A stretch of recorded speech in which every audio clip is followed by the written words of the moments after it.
Alma Guillermo Prieto es una periodista de excepción. Sus crónicas van de la lucha sandinista en Nicaragua y la caída de Somoza a los pepenadores de basura en México, y de la destitución de Fernando Collor de Mello en Brasil hasta la forma en que el tango salvó a los argentinos en la época del Corralito. He escrito sobre los basureros en México, sobre la religión evangélica y la religión yoruba en el Brasil. He escrito sobre Evita Perón, he escrito sobre este presidente demencial que tuvieron los argentinos, pobrecitos, que era Carlos Menem. Pero lo que sí es cierto es que yo empecé a reportear en Centroamérica y que esos 4 años que yo pasé en Centroamérica a mí me marcaron. No hay manera de evitar eso. Sus escritos periodísticos, siempre encarnados en su propia experiencia, abarcan distintas épocas de la historia latinoamericana, que la autora transmite al mundo anglosajón mediante sus publicaciones en el diario inglés The Guardian y más tarde en el Washington Post, Newsweek y The New Yorker. Mi primera crónica fue simplemente salir, lo que hacemos pues los reporteros, ¿no? Que es salir a oler, a escuchar, a ver, a tocar, a cansarnos y escribir lo que has olido, visto, sentido.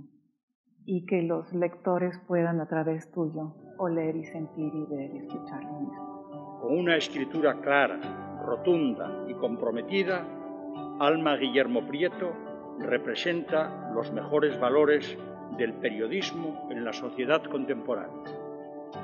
Nacida en México y formada en las mejores escuelas de baile de Nueva York, a los 20 años viaja a La Habana para impartir clases en la Escuela Nacional de Danza.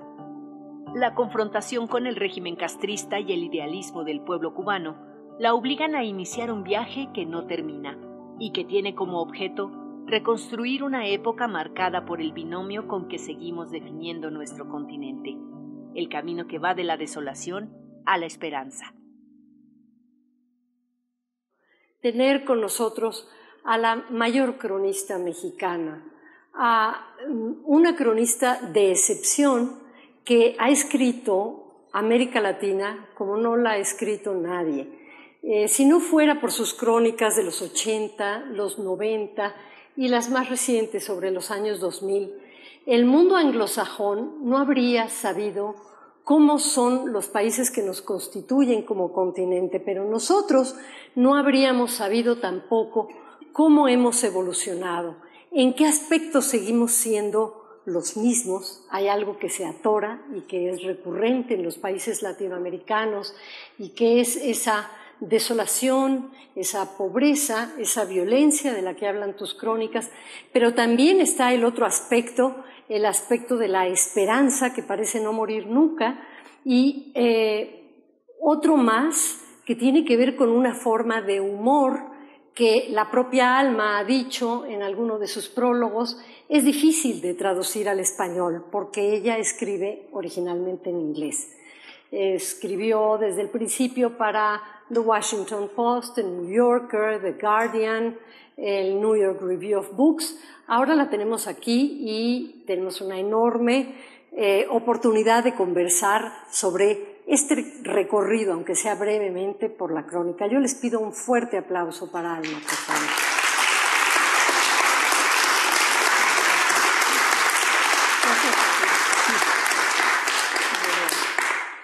Tú originalmente empezaste estudiando danza. Estudiaste primero en México y después estudiaste con Martha Graham y con Mercer Cunningham y por algún azar, por alguna cuestión fortuita, fuiste a La Habana a dar clase y ahí descubriste esta otra vocación. ¿Cómo fue eso?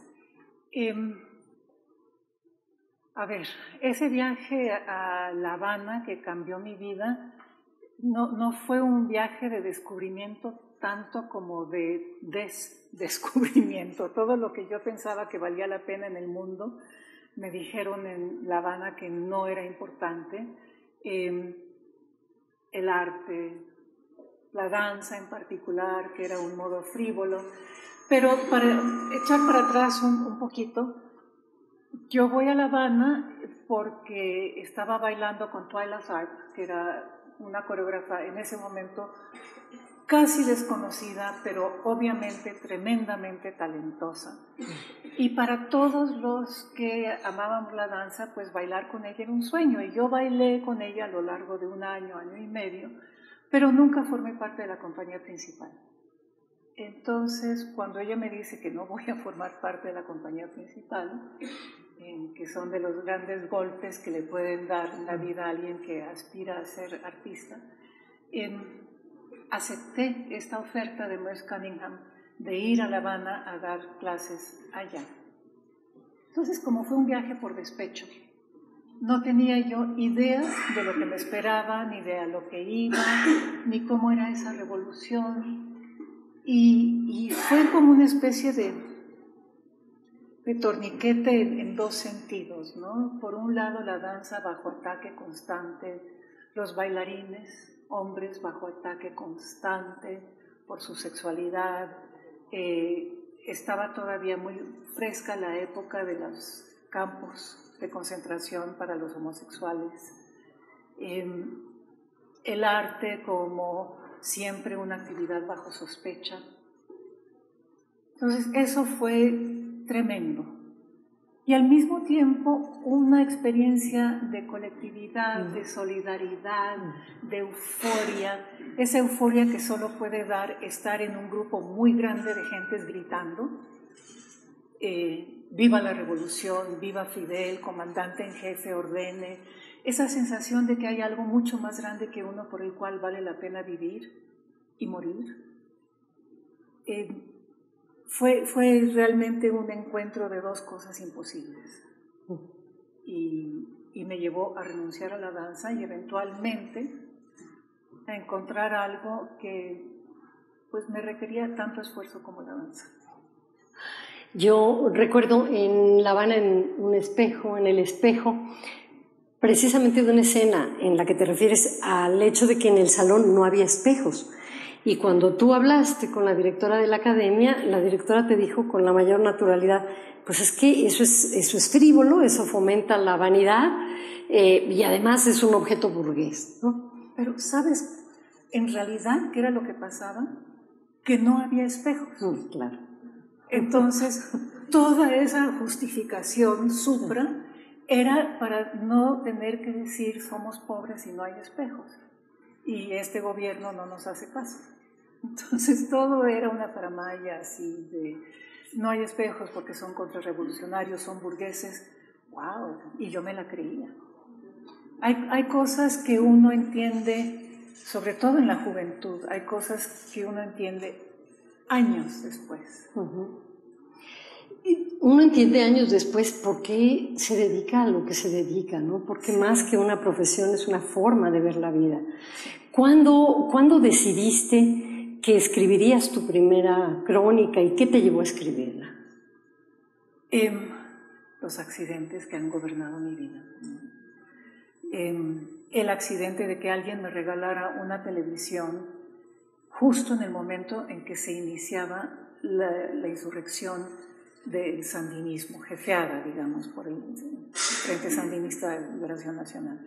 Yo para entonces ya era una ardorosa revolucionaria, porque eso me había ocurrido también en La Habana, entre tantas otras cosas. Y al ver esa escena de euforia extraordinaria, de gente tan pobre, era evidente en el noticiero que eso era un lugar muy, muy, muy pobre del cual nadie había oído hablar. Echa tú para atrás, haz memoria y acuérdate qué sabías de Centroamérica en 1978. Nadie sabía nada, pero allí estaba ese noticiero y esos muchachos flacos vestidos de verde oliva y todo un pueblo miserable en la calle aclamándolos y un dictador. Y yo dije, yo quiero ver esto. Yo tan pesimista siempre quiero ver esto. Y me lancé, me armé ni siquiera contrato, un compromiso de un amigo que era periodista en Inglaterra, de que yo iba a hacer algunos artículos y me iban a pagar los viáticos, unos viáticos miserables. Yo me pasé casi toda la insurrección sandinista durmiendo en el piso de una amiga, gran fotógrafa, Susan Miselas, porque no tenía yo dinero para eso, ¿no? Los gastos no me daban para eso. Pero viajamos y trabajamos juntas y fue descubrir una manera no solo de ver la vida, sino de vivir, que era constantemente emocionante, novedosa, difícil. Y eso me gustaba, porque me hacía recordar a la danza, que era tan dura. Es mucho más grato todavía saber que los que están aquí, que ustedes son verdaderos iniciados, porque Alma Guillermo Prieto la conocen muchísimo en Inglaterra y en Estados Unidos, en el mundo anglosajón, y sin embargo, en nuestros países, si bien la han leído muchos y atesoran sus libros, es difícil encontrar su obra, y al tenerla toda junta, darse cuenta de lo que ha sido esta vida de periodista en serio, de hacer reportajes de veras. ¿Cuánto tiempo te tomaba a ti y te toma hacer un reportaje como los que hiciste, por ejemplo, en Perú, cuando Collor de Mello en Brasil, cuando Vargas Llosa y cuando los pepenadores en México, estas crónicas a las que querría que nos refiriéramos un poco? ¿Cuánto tiempo te toma una crónica de esas? En aquel entonces, sobre todo, el periodismo era más próspero, ciertamente, y entonces alcanzaba el presupuesto de una revista para mandarme a cubrir un tema, no una noticia. Yo hace mucho que no hago noticias, pero para cubrir un tema, un mes. Y a mí lo que me interesaba, como aprendí a hacer reportería al lado de Susan Meiselas, que era fotógrafa, que es fotógrafa, pues toda la gracia de la foto es que si uno no está, no toma la foto, ¿no? Y entonces ser reportera de esa misma manera era estar para tomar la foto con mis ojos y luego escribirlo.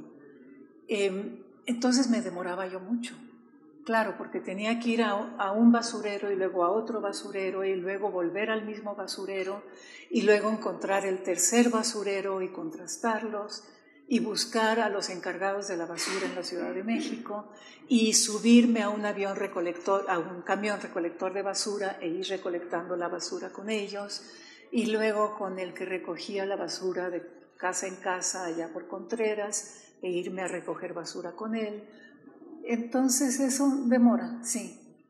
Y luego de reportear todo eso, pues el trabajo de escribirlo, que tú sabes bien, es lo más atormentado del mundo, ¿no? Cómo hilar un párrafo con otro, cómo hacer que los lectores hagan el salto de un párrafo al otro conmigo y que no digan, bueno, hasta aquí, sino que quieran seguir de párrafo en párrafo, saltando y saltando, siempre acompañándome. ¿Cómo decir lo que quiero decir? Se está refiriendo, Alma, a una espléndida crónica, una crónica maestra sobre los pepenadores en Ciudad de México. Ella se fue al bordo de Xochiaca primero y después se fue a Santa Fe, antes de que fuera este lugar tan elegante, increíble, con edificios posmodernos al que se llega por supervías. Fue, como ustedes saben, un lugar donde se recolectaba la basura. Y a través de contar la historia de los pepenadores y de lo que veía, te va contando también, por un lado, cómo funciona el sistema corporativista del PRI. Es espléndido eso, que entendiendo cómo están jerarquizados quienes recogen basura, quién le da dinero a quién, desde el primero que recoge la mejor basura hasta el último, ¿verdad? Cómo están divididas las calles, que dice Alma al principio, pues yo veía como basura nada más, ratas, por supuesto, inmundicia, olores nauseabundos y todo, me parecía que era lo mismo. Pero después de un cierto número de días me fui dando cuenta de que había calles hechas por los seres que habitaban la basura. Con letreros, con nombres. Con letreros, esto, cuando dices Calzada de la Virgen de Guadalupe, sí, los próceres. Todo este submundo que empiezas a descubrir es también el submundo del sistema político priista, ¿no? Sí, porque el sistema político priista era un sistema, no sé si totalitario, pero sí, totalitario en el sentido de que lo abarcaba todo. Entonces, es como las células. Una célula refleja lo que es la estructura de un cuerpo. Y uno se va a la basura y refleja el PRI, y uno se va a una alcaldía en Tinguindín de las Flores y refleja el PRI. Sí, fue extraordinario ese descubrimiento. Claro, cada reportaje es un aprendizaje. Sí. Es una manera de aprender el mundo, es por eso que es tan apasionante. Y tú hablas de que es un tema el que a ti te interesa trabajar y sin embargo a partir de ese tema tú nos descubres un país. En cada una de las crónicas sobre la Ciudad de México o sobre Lima o sobre Bogotá nos estás descubriendo cómo funciona toda la sociedad. En esta última de la basura a la que nos referimos, porque no lo quiero dejar, hablas de esta época salinista y en realidad el ingreso a la modernidad, sí, entendida también como el consumo. Sí, sí, claro, el consumo de los plásticos, ¿no? Sí, claro, cómo va cambiando la basura, cómo con el Tratado de Libre Comercio también empieza a llegar basura importada, eso me pareció también maravilloso. O sea, los pepenadores le dan a quien regentea cada basurero la basura desglosada. Y mucha de esa basura es útil, tiene valor comercial, por supuesto. Los huesos de gallina, me da pena decírselos, pero los compran los que fabrican caldos de pollo en cubo. Sí. Y el cartón, claro que se vuelve a utilizar, pero entonces estaba llegando en ese momento, ¿te acuerdas? Cartón de lujo. De la basura del primer mundo de Estados Unidos, que no venía tan mojada, que venía seca, bien empacada, lista para reciclar. Entonces todo eso era parte de la modernidad. La basura que iba dejando la comida chatarra, los envoltorios de plástico. Era fascinante, fascinante. Sí, fue un privilegio encontrar ese tema, esa metáfora. Además de esta crónica espectacular, tienes muchas otras que hablan de distintos momentos de América Latina y la relación de los gobiernos con la televisión. Por ejemplo, cuando hablas de la captura de Abimael Guzmán en el Perú, hablas de cómo fue hecho preso, metido en una jaula, desvestido para que se viera que tenía ictericia, que tenía la piel desbaratada, en fin, mostrado, casi como en esta película de El silencio de los inocentes, ¿no? Y que sin embargo la audiencia lo que hizo fue fascinarse por el personaje. Sí. No, uno va descubriendo las cosas conforme las va hablando. Desde que me regalaron a mí esa televisión, que me permitió a mí ver la revolución sandinista en un encuadre, la televisión se volvió para mí una manera de ver cómo veía el mundo la gente, ¿sí? Porque la televisión es la que nos da la imagen del mundo, casi siempre, a menos que salgamos nosotros a descubrirla.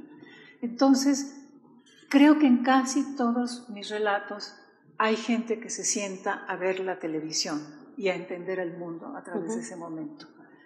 Y la captura de Abimael Guzmán en particular fue un momento en el que un personaje completamente desconocido en los 13 años, creo, de terror que había impuesto a Perú como el jefe del Sendero Luminoso, de repente se hace visible, se hace aparente. El terror que había provocado en Lima concretamente es difícil de describir. Se hacían apagones y en los montes Sendero Luminoso tuvo una influencia gráfica en los artistas también extraordinaria. En los cerros se iluminaban fogatas en forma de el martillo y la hoz, gigantescos, ¿no? Y la gente veía eso. Y entonces de repente tiene cara, y esa cara tiene psoriasis. Y es como un personaje flácido que hace mucho que no hace ejercicio y tiene los pies planos y camina así. Y la fuerza del terror es tan grande que lo ven casi como un ser épico o casi heroico. esa transformación fue muy interesante. Pasa mucho con el personaje que ha sido pues un asesino de comunidades enteras de pueblos, claro, que ha causado el terror por muchos años, pero que de pronto es aislado a través del ojo de una cámara, sí, que es lo mismo que sucede también con el Chapo Guzmán, sí, y al que le hacen una serie que automáticamente adquiere un estatus distinto a los ojos del televidente, y de ser un asesino y un criminal se convierte en una suerte de héroe por ser el protagonista de una historia. Y hasta de víctima. Porque todo el mundo piensa, pobrecito el Chapo, ¿no? Sí, claro. Allá encerrado en una celda en Estados Unidos por el resto de sus días. Y pues sí, pobrecito, pero no viene al caso el pobrecito, ese es el problema. Que no es relevante decir pobrecito, sí, pobrecito. Hay otra cosa también que yo creo con respecto a la imagen y la violencia y cómo se van informando mutuamente. Yo tengo como una especie de pesadilla despierta en la que yo veo a un guardián de secuestrados viendo la televisión, aburrido así, y pasan alguna película gringa en donde sale alguna escena de tortura atroz, ¿no? American Gigolo, no sé, y él dice, esa está buena. Y veo al productor en Hollywood leyendo un artículo donde se describe la tortura atroz a la que ha sido sometido alguna víctima del narcotráfico y diciendo, eso funciona. Y una retroalimentación entre esos dos extremos, la imagen y la realidad.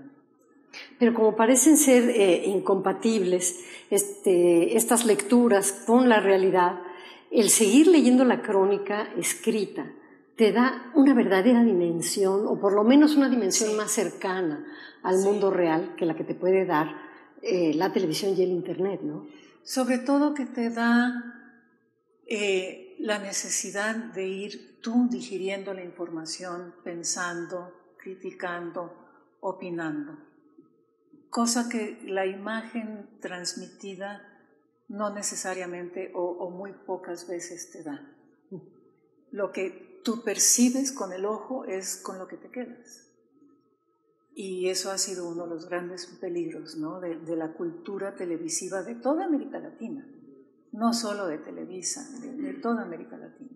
Sin embargo, hay sutiles de pronto azares que te hacen ver lo paradójico de las lecturas que hacemos de la imagen versus la prensa o la crónica escrita.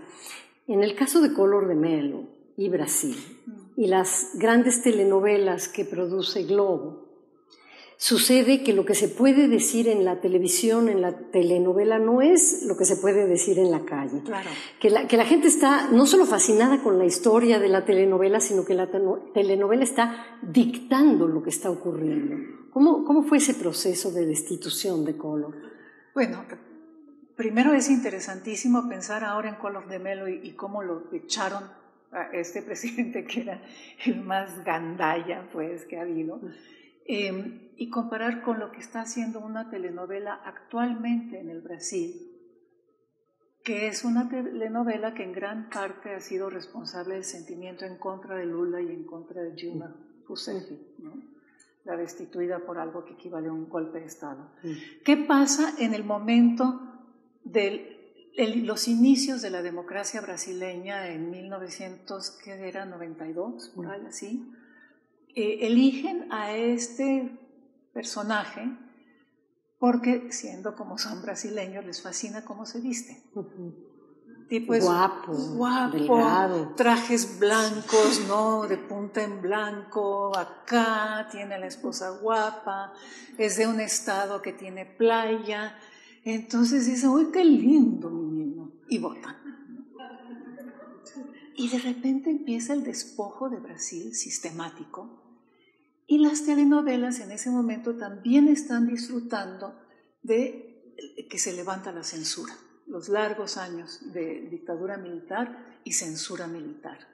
Entonces llegan, como suelen llegar, a la telenovela una serie de intelectuales, escritores, con grandes ilusiones políticas y empiezan a escribir telenovelas progres.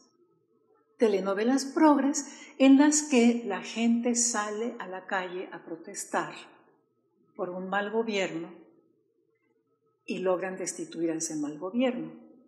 Entonces hay un momento en que en la telenovela salen con las caras pintadas de, me parece que verde y amarillo, ahorita no recuerdo bien, pero creo que es verde y amarillo, y al día siguiente hay una manifestación inmensa contra Color Di Melo, y la gente sale con su cara pintada, así.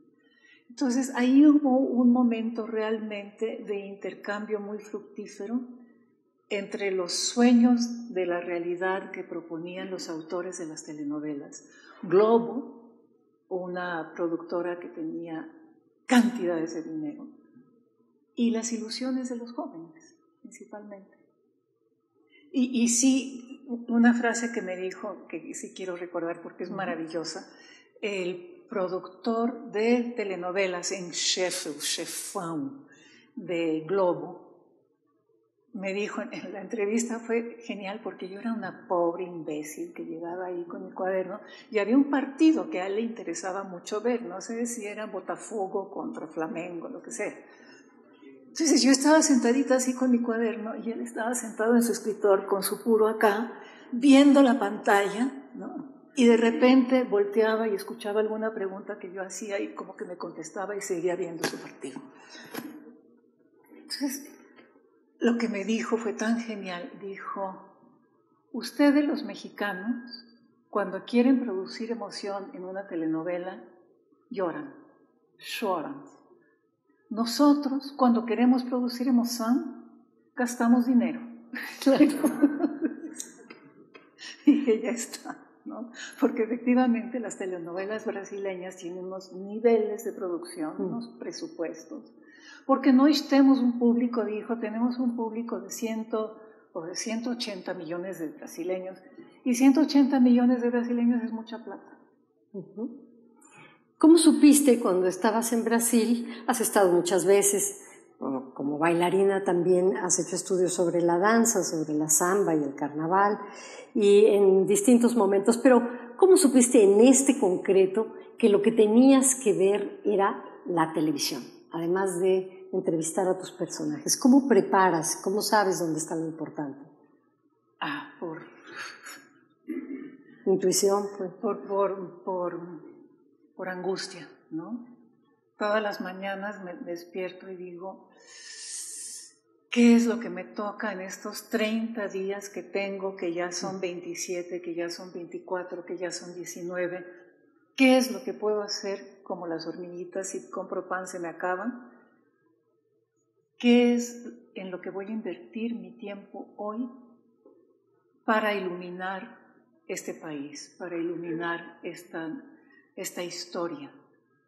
Entonces yo iba a hacer algo sobre Color Di Melo, como cosa rara, un tema político, y de repente, al tercer día de haber llegado, asesinan a una estrellita de telenovela, que se llamaba, uy Dios, tendría que haber repasado. Y el asesinato de la estrellita de telenovela, que era por demás grotesco, quien la asesina está casado con una mujer que está embarazada y parece que la embarazada de 8 meses sale con un cuchillo enloquecida a asesinar a Daniela, no me acuerdo cuánto.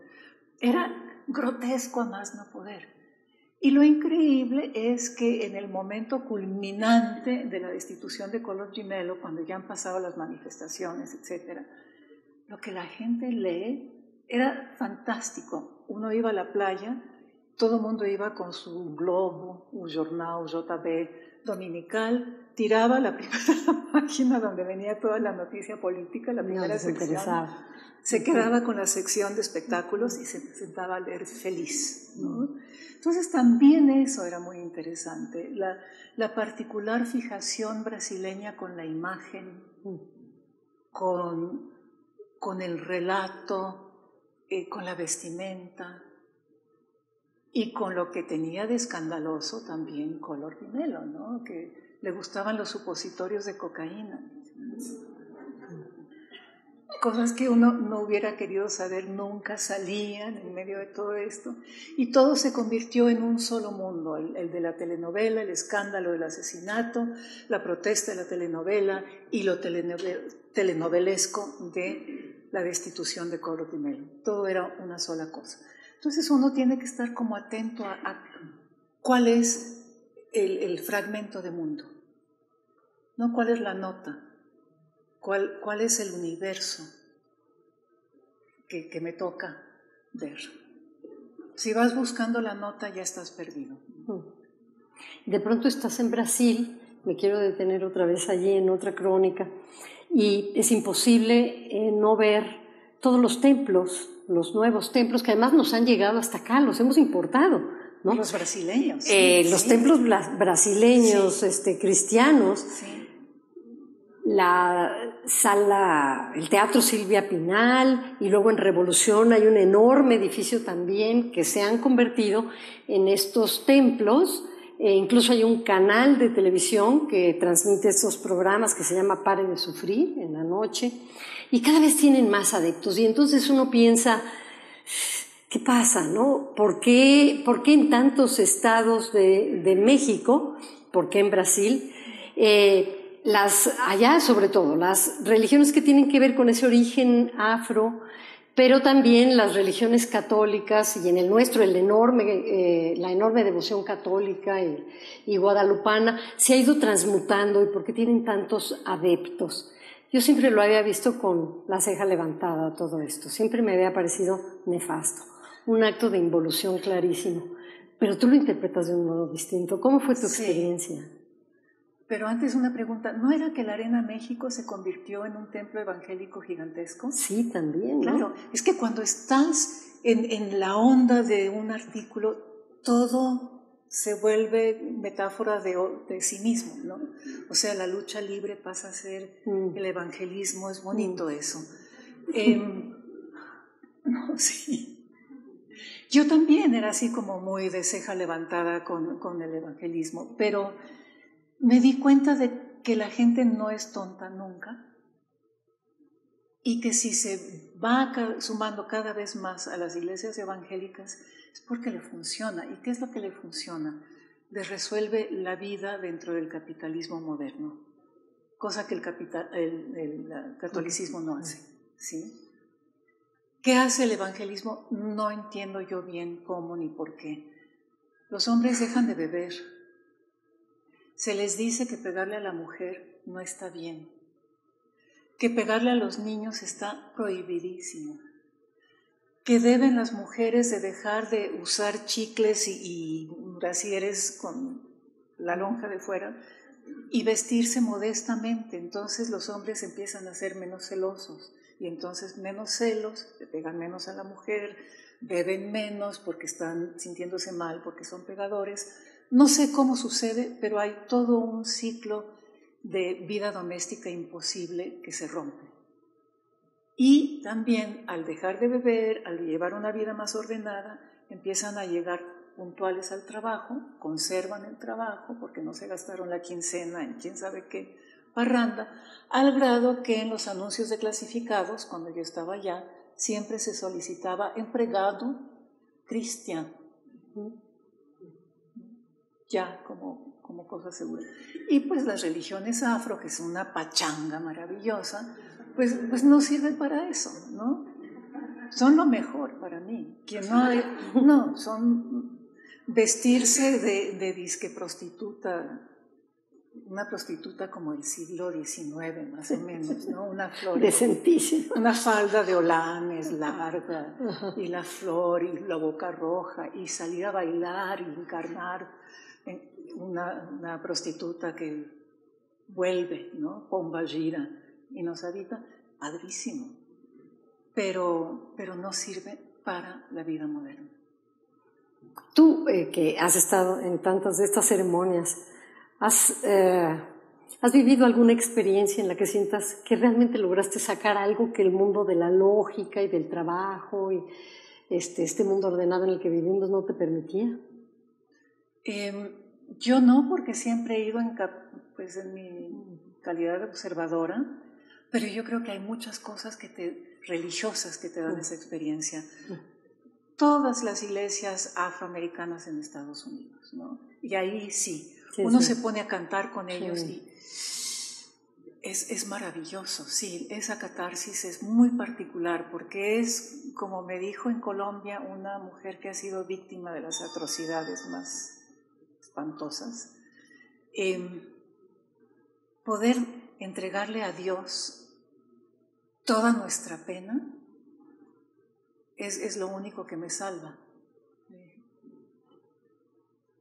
Y poderla entregar a través de los cantos, o a través del baile, o a través de la procesión. O a través del rezo, o a través de lo que sea. Sí, de esa catarsis. Lo vimos incluso en la boda de Harry y Meghan, quienes la vimos, ¿verdad? Al cantar los spirituals y ver a Oprah Winfrey. Claro. Sin embargo, fíjate que la imagen también funciona de una manera distinta en otros países, y a mí me interesa mucho la crónica que haces sobre la campaña de Vargas Llosa y de Fujimori. Es muy interesante, porque estás hablando de un hombre que es un gran intelectual, un gran escritor, respetado, muy reconocido en el momento en que se lanza a la campaña, y sin embargo un hombre que va cada día que se presenta en público perdiendo adeptos. Entre mejor habla, más adeptos pierde. Y Fujimori, que es un desconocido al que le decían el chinito, y que él mismo empezó a rentabilizar ese nombre y se decía el chino, ya llegó el chino, empieza a subir y subir aunque no sepa hablar, ¿no? Sí, exacto. ¿Cómo te explicabas eso? En el artículo sobre ese desastre que fue la campaña de Vargas Llosa, yo digo, lo que mucha gente me contó a mí que recordaba de su primera conferencia de prensa es que la primera pregunta la contestó en francés. ¿Sí? Bueno, es que hay gente que habla inglés y francés, aunque no lo sepas. O sea, de entrada estaba perdido. Después de haber llevado una campaña muy exitosa, se le pone enfrente a Fujimori y se acabó. Porque el eslogan se lo inventó el cuñado de Fujimori. Fujimori era un profesor en una universidad de tercera, profesor de agricultura. Ingeniero agrónomo, sí. Y hizo campaña yendo de pueblo en pueblo, de pueblo en pueblo, de pueblo en pueblo, con un banquito de madera que le pedía a las señoras ahí del mercado. Se subía al banquito y decía, ya llegó el chinito, ya llegó el chinito. Y se ponía, él que era japonés, no chino, se ponía estos sombreros incas con las orejeras tejidos, ¿sí? Con la trencita acá, que le quedaba fatal, como en mi opinión le queda a todo el mundo, pero bueno.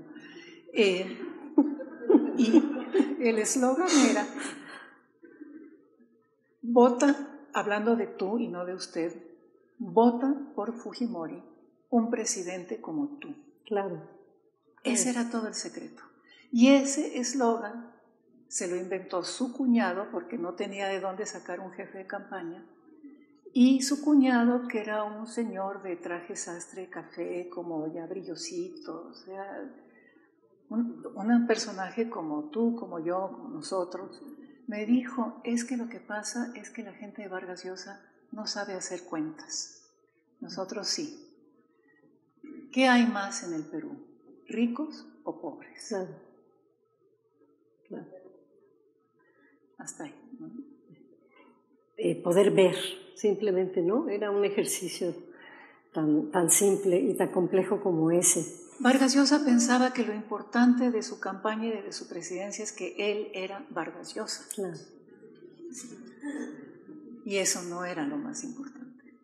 Y que hablaba muy bien, y que había leído Madame Bovary, sí. y para ser un gran político, bueno, ya lo hemos visto, no necesariamente hay que ser un gran intelectual, no tiene que ver con eso. El ser ahí tenemos estadista, a Donald ¿no? Trump. ¿Pero qué lee? ¿Es muy culto? No lee nada. No, bueno, sí, no, yo estaba pero hablando es de lo un gran contrario. político. Pero es un gran político. Llegó a la presidencia de Estados Unidos. ¿Y por qué te parece un gran político, además de haber llegado? Porque llegó a la presidencia de Estados Unidos. ¿Qué más? ¿Y después? Y porque ahí está todavía, a pesar de todo. y porque no es improbable que siga ahí hasta el 2020. Así es. Las relaciones entre Estados Unidos y México se han vuelto mucho más difíciles desde que él está, muchísimo más, porque su discurso es un discurso amedrentador, provocador, porque le gusta estirar la liga hasta antes de que se rompa y porque se ha ensañado con nosotros, con los vecinos de abajo, ¿no? Y tú hablas mucho en tus crónicas de la relación inevitable que hay entre Estados Unidos y los distintos países latinoamericanos, incluso en aquellos en los que uno no ve la relación tan fácilmente. Por ejemplo, cuando hablas de El Salvador y te refieres a los maras, a la mara salvatrucha, hablas de que es un fenómeno salvadoreño estadounidense en más de un sentido. ¿A qué te refieres? Provocado por Obama, que deportó 1,5 millones de latinoamericanos durante su presidencia. Y una buena parte de esos deportados eran chavitos que ya habían pasado por la cárcel, que ya habían pasado por una pandilla, que ya eran de la Mara Salvatrucha o de calle 13, y que llegaron a lugares que no les pertenecían, en donde no encajaban, en donde no tenían lugar, y que su única manera de hacerse de una identidad y de hacerse de un lugar era rehacer la pandilla, y que al ser adolescentes de 15 y 16 años a los que se les había hecho una injusticia fundamental, yo creo que la escisión interna que viven no se explica solamente con eso, ¿sí? Hay un misterio ahí insondable, pero entre esos factores está el haber sido echados de su lugar, vivir con la injusticia encarnada y tener una rabia y una consecuente frialdad que los potencia como maritas. Esa es una razón. Sí, esa es una razón. Y al ser deportados muchas veces se han quedado en México. Oh, perdón. Nada más para relacionarlo con Trump. Yo creo que hay un fenómeno que estamos viviendo en América Latina y en el mundo, que es el de la rabia. Este momento del capitalismo me parece a mí particularmente difícil. La rabia que provoca el consumismo, nunca tienes suficiente, nunca tienes bastante, y si eres pobre y marginado, nunca tienes nada. Y esa rabia, Trump la ha canalizado de una manera extraordinaria y como un desafío. Entonces, políticos hoy día que encarnan la rabia son políticos que van a tener éxito. La rabia también la encarnan los jóvenes de los distintos países latinoamericanos,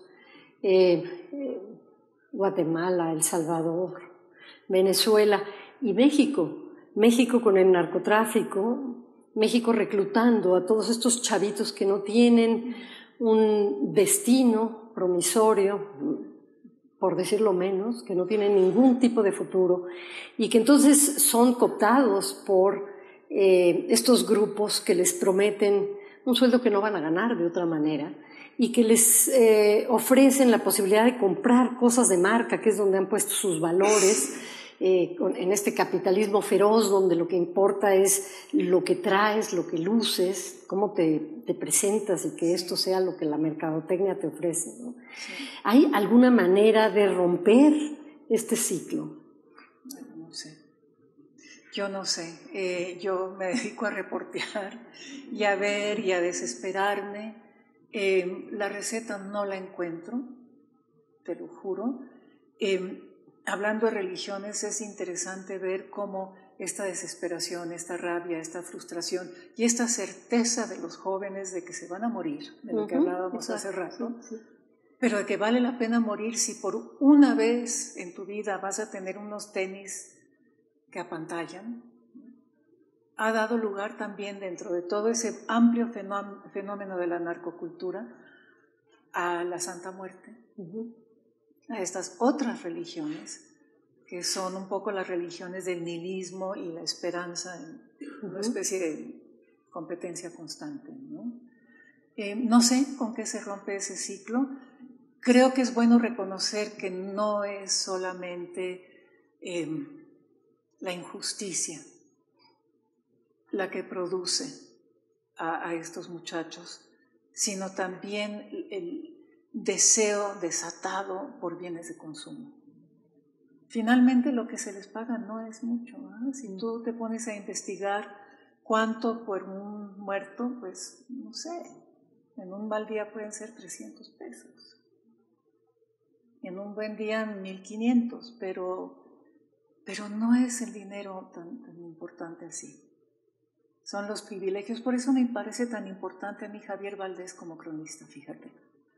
Claro. Javier Valdés del periódico Río 12, asesinado hace poco más de un año.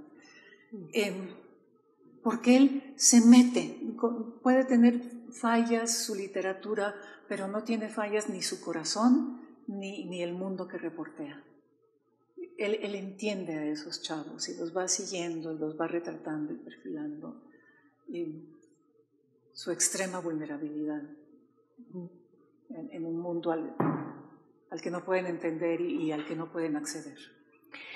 Tú hablabas al principio de esta charla del golpe que fue llegar a La Habana y empezar a oír palabras como solidaridad, sacrificio. La idea del sacrificio que ahora está muy mal tasada, pero que hace 30 años era una virtud, ¿no? Sí.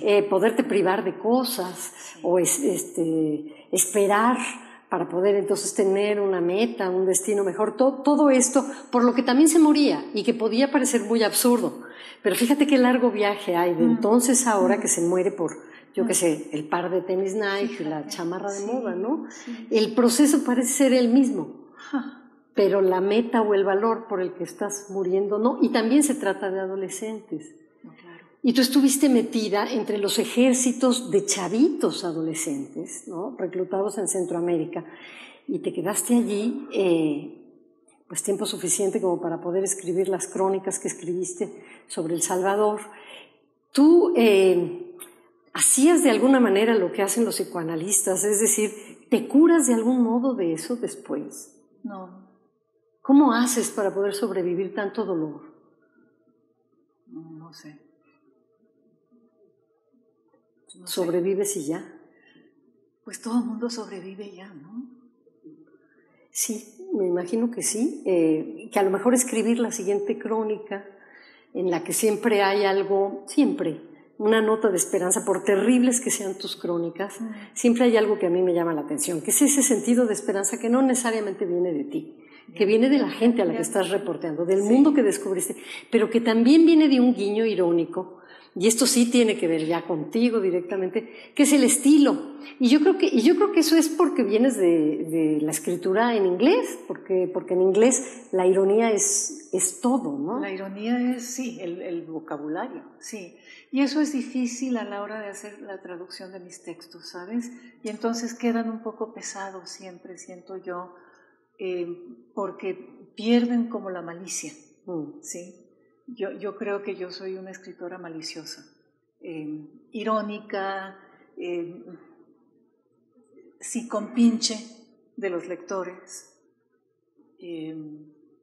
burlona también, pero chistosa en últimas. Y creo que eso no se refleja en las traducciones, desgraciadamente, no por falta de esfuerzo, de empeño de los traductores, sino porque simplemente es muy difícil transitar de la ironía y el humor al chiste, ¿no?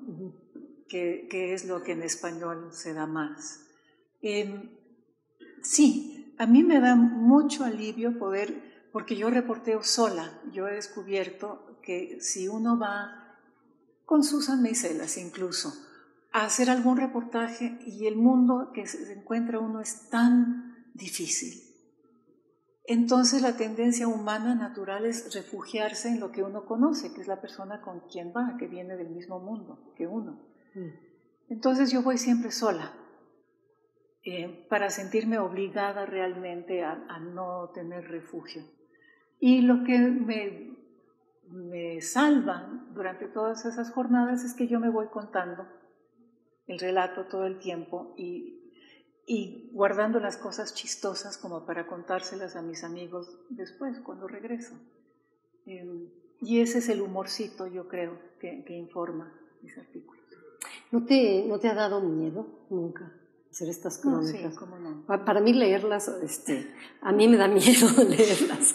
Me imagino que haber estado en esos lugares, de que estar en estos lugares, te ha llegado a dar miedo, ¿no? Sí me ha dado miedo, claro que sí. Sí, pero pesa más la curiosidad. Sí. ¿Y ser mujer ha determinado de alguna manera que las hagas de cierta forma y no de otra? Sí, yo me pasé años diciendo que no, que era lo mismo, que yo no había sufrido de ninguna discriminación, que frescos, pero no es cierto. Claro que por ser mujer es que el tipo de globo podía darse el lujo de ver el partido y fumar su puro y no hacerme caso. Eso no se lo hace un hombre. Por ser mujer, yo rarísima vez tengo la posibilidad de entrevistar a un ministro, sobre todo en México. ¿Cuándo me ha dado una entrevista a mí un secretario de Estado? La respuesta es nunca. Nunca. Y me he cansado de pedir, hasta que me cansé y ya no pido. Pero eso también yo creo que es parte de ser mujer reportera. Entonces eso también ha reforzado mi inclinación natural a decir, los políticos son todos unos chantas, y a mí lo que me interesa realmente es el circo de la política, cuando hay, la tragedia, cuando hay, y la gente, y cómo sufre y sobrevive a sus políticos. Pero es una tendencia natural que reforzó el hecho de que ser mujer realmente ha cambiado. ¿En qué ha cambiado? En que yo creo que alguien como Carmen Aristegui tiene mucho más acceso, por ejemplo. Denise Merker tiene mucho más acceso y tiene la posición que tiene. Denise Dresser, o sea, hay reporteras que tienen acceso y que son reporteras de política nacional importantes. Eso es nuevo, digamos de, ¿qué? 15 años para acá, ¿será? Sin embargo, tienen que vestirse de cierta forma, si te fijas. La manera de presentar ese cuerpo, en el caso, por ejemplo, de Carmen Aristegui, digo, más allá de los valores por los que la seguimos y la admiramos muchísimo, su inteligencia y su valentía, sin duda, la manera en la que mueve el cuerpo, se presenta, gestualiza, no sé si por ser México o si así sería también en Estados Unidos, es una manera más masculina que femenina. No estoy queriendo decir que Carmen Aristegui sea más masculina que femenina, estoy diciendo que la manera de presentarse, por ser alguien que dirige un programa de noticias y quiere ser escuchada como alguien que hable en serio, ¿no? Tiene probablemente todavía que revertir esa forma y que tener uno que otro guiño. Que responda a eso. Lo mismo sucede con la política. Hablar en serio es hablar como hombre, sí, eso sí. Sigue siendo, de alguna manera. Sí, claro. Por eso que bueno que nosotros no estamos hablando en serio ahorita y podemos hablar de lo que sea. Y te puedo preguntar si has tenido miedo, qué se siente reportear desde el cuerpo de mujer. Y otra más, ¿has sido perseguida? En Centroamérica sí, mucho. ¿Y cómo es ser perseguida? ¿Cómo se vive eso? Pues que el presidente del país te denuncia en el noticiero, por ejemplo. En una época en que están matando a gente. La época difícil fue antes de que empezara la guerra. Ya cuando empezó la insurrección propiamente, la guerra propiamente, pues sabías que aquí estaba el frente y ahí no te metías. O tratabas de meterte, pero sabiendo por dónde ibas más o menos. Pero antes de eso, cuando era cuestión todas las mañanas de salir a recorrer las calles y ver cuántos cuerpos habían amanecido tirados ahí, esa fue una época de mucho miedo. Sí. Y lo sentimos todos los que estábamos viviendo allá. No éramos muchos, pero sí. Yo no sé si sea, bueno, debe ser un miedo distinto, por supuesto, porque estás más cerca, pero también esa cercanía a lo mejor te anestesia un poco, te hace desarrollar una tolerancia al miedo que sentimos todos los que vivimos en este país. Tenemos que no pensar en el miedo y tenemos que no pensar en la violencia todos los días, porque si no nos paralizaríamos, pero tampoco podemos no darnos cuenta de lo que está ocurriendo. Claro. No, yo pienso todo el tiempo en mis colegas en México y sobre todo en mis colegas de provincia. Claro. Porque son los más indefensos, los más vulnerables, y la prueba está en ciento y cuantos muertos que llevamos, ¿no? Y no sé cómo hacen. Yo me acuerdo que en El Salvador, pues sí, sentía yo que me tocaba estar ahí y qué más iba a hacer. Pero en Sinaloa, en Veracruz, en los tiempos terribles de Duarte, Sí. ¿cómo se sobrevive con eso? No sé. Los admiro, simplemente. Y entiendo también que son muchos los reporteros que por falta de entrenamiento, capacitación, sueldo, respaldo de sus medios, respaldo sobre todo de los dueños de los medios, y hacen concesiones y llegan a establecer entendimientos con el mundo del narcotráfico que no deberían de hacer, evidentemente. Pero es imposible juzgarlos por eso, porque es la vida. Yo me acuerdo cuando el escándalo ese, la farsa total del juicio de Raúl Salinas porque había asesinado a batazos. ¿Quién aquí tenía edad para acordarse de eso? ¿Cómo no? La Paca y todo lo demás. La Paca, Raúl Salinas, que había asesinado a batazos a un diputado y lo había enterrado en el jardín de su casa, y que entonces resultó que no, que el cadáver que sacaron lo había sembrado ahí el fiscal. Chapa Besanilla. Sí. O sea, uno de los momentos más grotescos de la política mexicana. Y yo era la única reportera más o menos que llegaba a la cárcel todos los días a reportear. Y todos los demás eran chavitos locales del Estado de México que se repartían la grabadora porque no tenían grabadora propia, ¿no?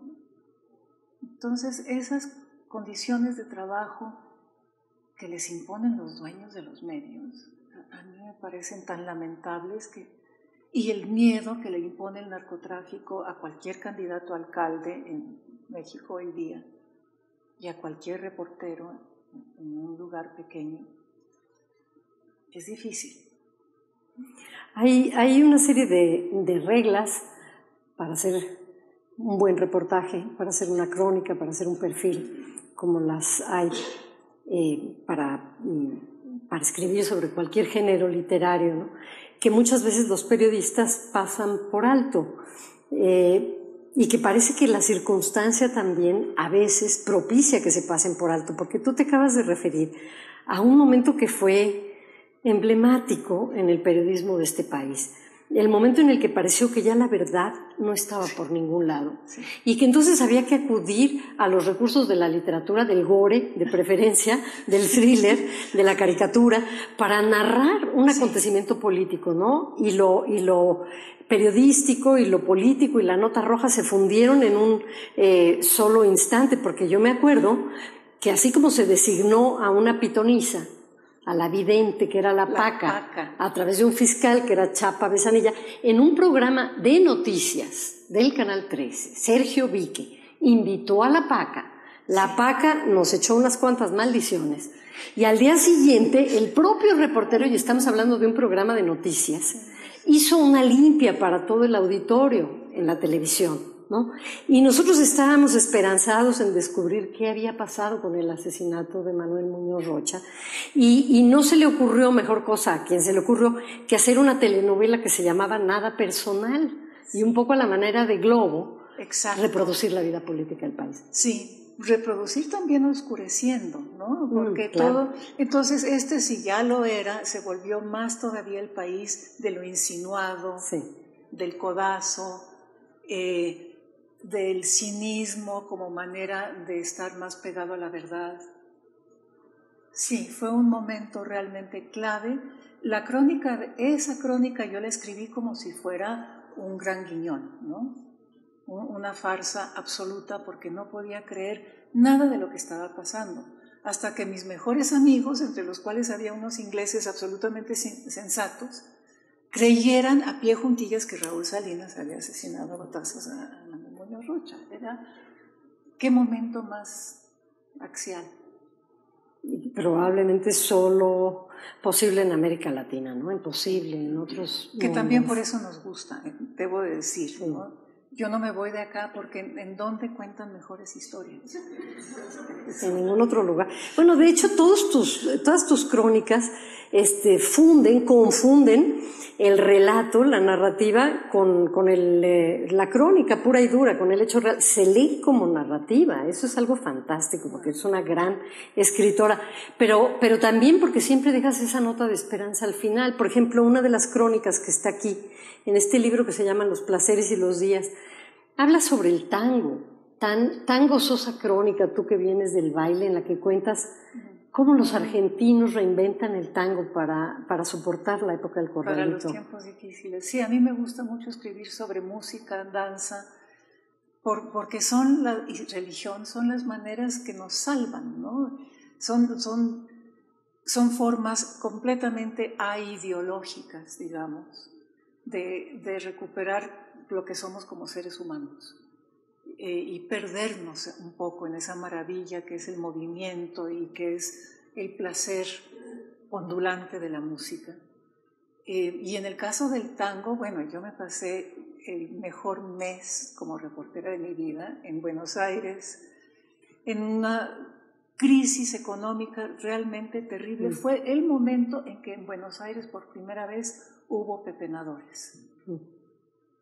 Y uno salía de la milonga del tango a las 3, 4 de la mañana y estaban mujeres, obviamente que no hacía mucho habían vivido en un hogar, pepenando la basura de los restaurantes en las calles. Decía, Buenos Aires, ¿no? Este país tan orgulloso, reducido a eso. Y en un centro de compras que se llama El Abasto, que podía ser ni siquiera Perisur, ¿no? A ver, dime uno así más. Bueno, no voy mucho porque estoy aquí inventariada en la UNAM, pero ¿qué Plaza Universidad? No, más. Más abajo. Sí. Ayuden. Pero entonces, una de las cosas que tienen que hacer los hombres cuando van a una milonga a bailar tango, las mujeres se sientan de un lado, los hombres del otro, y los hombres tienen que tener una botella de champán, ¿no? Que en ese momento una botella de champán costaba $10, que no es nada, pero era una fortuna. Entonces habían arreglado con el del bar que se tomaban poquito champán y el del bar les guardaba hasta la siguiente sesión su botellita, ¿no? Estaban tan amolados. Ya sin gas. Entonces la gente no tenía dinero para ir a bailar a una milonga. Entonces, en este centro de compras, no sé, Cuauhtémoc, por ahí, se corrió la voz de que estaban dando clases de tango. Y las clases de tango eran un pretexto. Llegaba alguien con un tocadiscos, ponía la música, y había gente que efectivamente iba a aprender, pero la mayoría iban a donde había música gratis para poder volver a ser quienes eran, para recordar el centro de sus emociones, que era la vida tanguera, ¿no? Fue muy bonito ese momento, fue muy conmovedor. Y la música y la danza una y otra vez nos vuelven a dar esa posibilidad de recordar quiénes somos de veras. Recuerdo que hay un párrafo en el que dices que el tango, en la época del corralito, regresó otra vez de la cabeza a los pies. Se había ido a la cabeza con las salas de concierto, ¿no? Con Astor Piazzolla. Con Piazzolla, sí. Y después, cuando la gente empezó a ir a estos lugares y a bailar gratuitamente todas las tardes, recobró aquella magia de mover los pies al ritmo del tango, y los jóvenes lo aprendieron además, porque ahora todos los jóvenes bailan tango. Y se hizo una estación de radio y FM Tango, que era maravillosa. Sí, y volvió a ser una música para el cuerpo, sí, que fue bien importante. No, me encantó. Y por último, antes de que terminemos esta charla, yo quiero preguntarte sobre la nueva escuela de periodismo. Tú perteneces al Consejo, esta escuela que inició Gabriel García Márquez en Cuba. ¿En qué consistía? No, en Cartagena. ¿En Cartagena? Sí, la fundación. Ah, perdón, sí, como en Cuba. No, estás pensando en la de cine. Sí, claro. No, es que Sí, García Márquez San iba Antonio por de el los mundo fundando cosas, ¿no? Cuando se entusiasmaba, hacía. Entonces, dejó como herencias importantes, yo creo, la Escuela de Cine de San Antonio de los Baños. Sí, correcto. Y la Fundación Nuevo Periodismo Iberoamericano. Ya no estoy en el consejo, pero pues sí, yo fui cofundadora de la fundación. Y la fundación en Cartagena ha sido para todos los periodistas jóvenes del continente de 25 años para acá, yo me atrevería a decir, también un lugar de esperanza, ¿sí?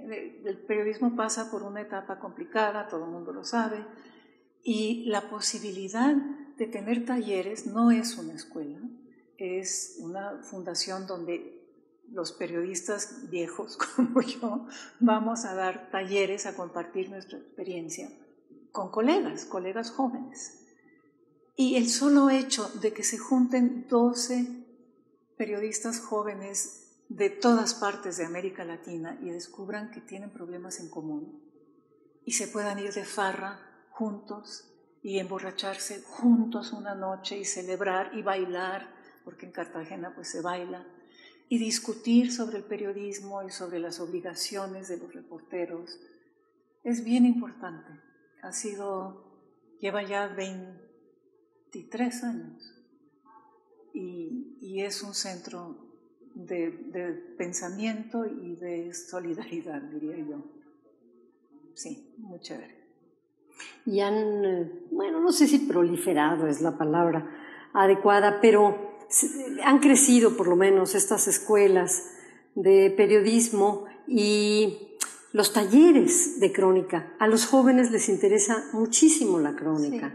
Sí. Debería haber muchos más jóvenes aquí. Y ahora, después del premio Princesa de Asturias, que hablando de machismo alguien me dijo, es que si hubiera sido el príncipe de Asturias,